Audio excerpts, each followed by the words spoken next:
Bonjour à tous et bienvenue dans ce nouvel épisode de Votre question du mois. Pour cette nouvelle saison, nous vous donnons la parole. Vous nous avez posé toutes vos questions pendant l'été sur le site Vision Patrimoine. Après avoir parlé d'assurance vie, nous nous penchons maintenant sur l'immobilier et pour en parler, nous sommes ravis d'accueillir Olivier Brichet, ingénieur patrimonial à la Caisse d'épargne Grand Est Europe. Bonjour Olivier. Bonjour Ingrid. Alors la question qui nous occupe aujourd'hui, c'est celle du partage des biens immobiliers et surtout du juste moment pour le faire et pour anticiper leur transmission. Est-il notamment plus judicieux de faire ce partage avant ou après 60 ans, Olivier ?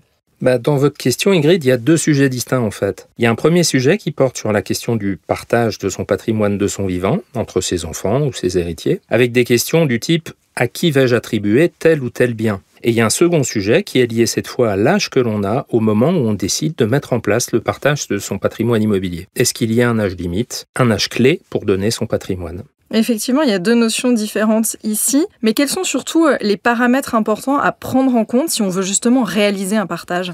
Déjà, il faut avoir envie de partager en ayant conscience des implications. Transmettre des biens au travers d'une donation, c'est accepter de ne plus décider seul du sort des biens concernés. C'est important de garder à l'esprit que les besoins de vie peuvent changer. On doit parfois maintenir son train de vie avec des revenus qui diminuent, ou bien payer une maison de retraite. Et les décisions ne se prendront plus seules sur les biens donnés. Ensuite, il faut avoir constitué dans son patrimoine de quoi partager. Ça peut être plusieurs immeubles ou des parts de sociétés détenant de l'immobilier. Mais ça, c'est vraiment utile de détenir ces biens immobiliers dans une société ? Et ça peut l'être, notamment lorsqu'on envisage de donner un seul immeuble à plusieurs bénéficiaires. Par exemple, si j'ai 3 enfants à qui j'attribue à parts égales la nue propriété d'une maison en bord de mer, la loi ne considère pas dans ce cas qu'un partage est effectué. Dans cette situation, chaque attributaire, donc chaque enfant dans notre exemple, détient en indivision un droit de nue propriété, mais aucun partage n'est opéré. Le partage, c'est attribuer des droits privatifs à chacun, pas des droits indivis. Bon, alors une fois qu'on a défini ce qu'on allait donner, à qui on allait le donner,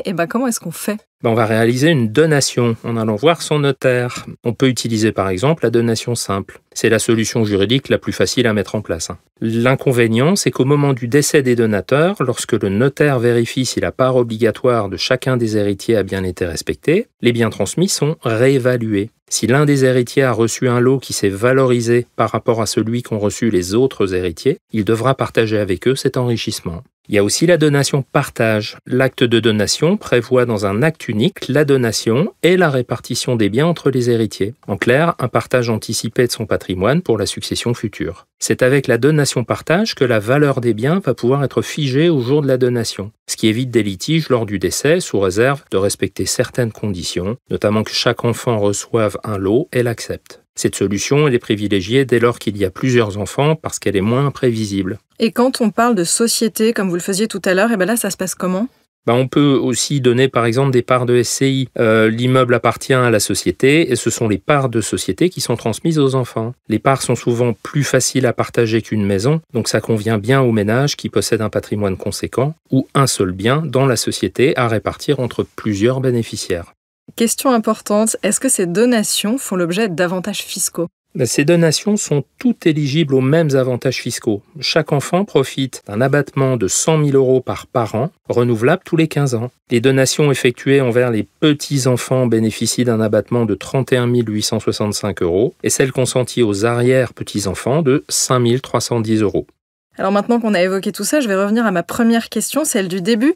Pour partager, est-ce qu'il faut avoir un âge certain ? Est-ce qu'il vaut mieux le faire avant ou après 60 ans ? Alors la question de l'âge, elle intervient lorsque la donation est faite en démembrement de propriété. Donc le donateur transmet son bien immobilier en conservant l'usufruit du bien et en transmettant la nue propriété à son ou à ses donataires. Les droits de donation ne sont calculés que sur la valeur de la nue propriété. Et ce montant, il suit un barème des impôts qui tient compte de l'âge de l'usufruitier. Donc plus le parent usufruitier est jeune, plus la valeur de la nue propriété est faible. Et donc les droits de succession aussi. Avant 61 ans, elle est de 50% et après 61 ans, elle est de 60%. Au décès de l'usufruitier, le nu propriétaire profite alors de la pleine propriété du logement sans avoir de droits supplémentaires à payer. Donc si je vous comprends bien, Olivier, donner à plusieurs bénéficiaires, ça permet d'anticiper le coût de la succession, donc c'est très bien. J'imagine qu'il y a certains points d'attention à conserver en tête ? Idéalement, oui. S'il est louable de chercher à transmettre tôt pour éviter de trop lourdes charges à vos héritiers, il faut veiller à bien évaluer votre patrimoine et à ne pas vous démunir. Eh bien, merci beaucoup Olivier pour vos explications et pour vos conseils. Merci Ingrid. Nous vous donnons rendez-vous le mois prochain pour un nouvel épisode. En attendant, vous pouvez réécouter ce numéro sur le site Vision Patrimoine et la chaîne YouTube Caisse d'épargne. Merci et à très bientôt.